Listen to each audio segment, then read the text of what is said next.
Hello everyone, it's me Clayton. I just finished watching episode 4 of Gen V. So after the events of the first 3 episodes, Sam has been going completely insane due to the treatment he's been getting in the woods. So, Emma attempts to appeal to him and try to prove that she is his friend and that she won't abandon him. We also see that Tek Knight has entered Godolphin University. Basically, Tek Knight was a major character in the boys' comic series who was a top level hero with a certain secret that made him, how shall we say, controversial, like a lot of things in the boys' series. Basically, that secret is not only put into this adaptation, but he's also a criminal investigator in this version, to the point where he can base his power seems to be that he can read social cues for people way more accurately than anyone should normally be able to, which is how he's able to get the truth from Marie Moreau about what happened to Golden Boy. On top of that, he's also apparently investigating what happened and who the killer and what's responsible for killing Golden Boy in general.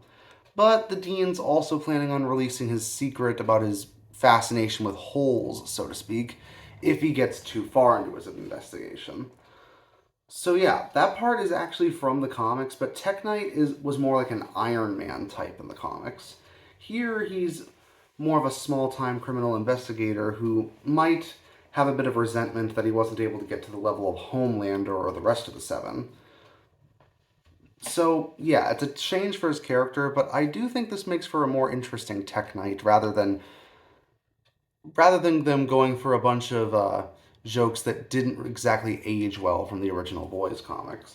On top of that, Derek Wilson plays him, and anyone who watched the TV adaptation of the other Garth Ennis comic, Preacher, probably knows how good he was in that series, and he's likewise brilliant here.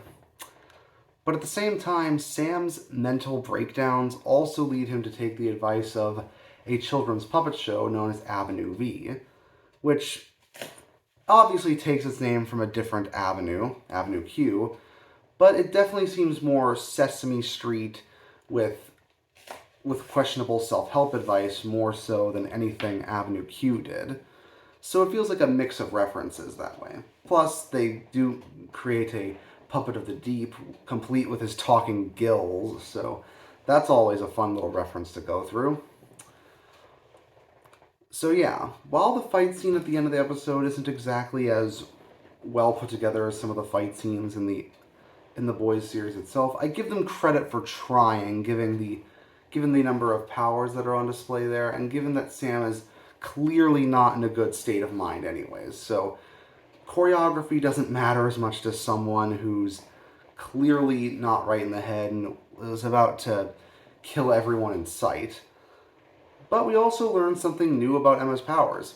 Not only can she shrink like an ant, she can also get giant if she gets enough food as well. So when she shrinks when she throws up, turns out the opposite applies when she gorges herself. So that's good to know. So yeah, this series so far has been a mix of stuff that worked from the comic, but with just the right amount of changes to make it work nowadays. And honestly, I think it's working out for a pretty good mystery to develop the whole series on. But now that we're halfway through, how are they going to deliver on the second half of the story? See you next time.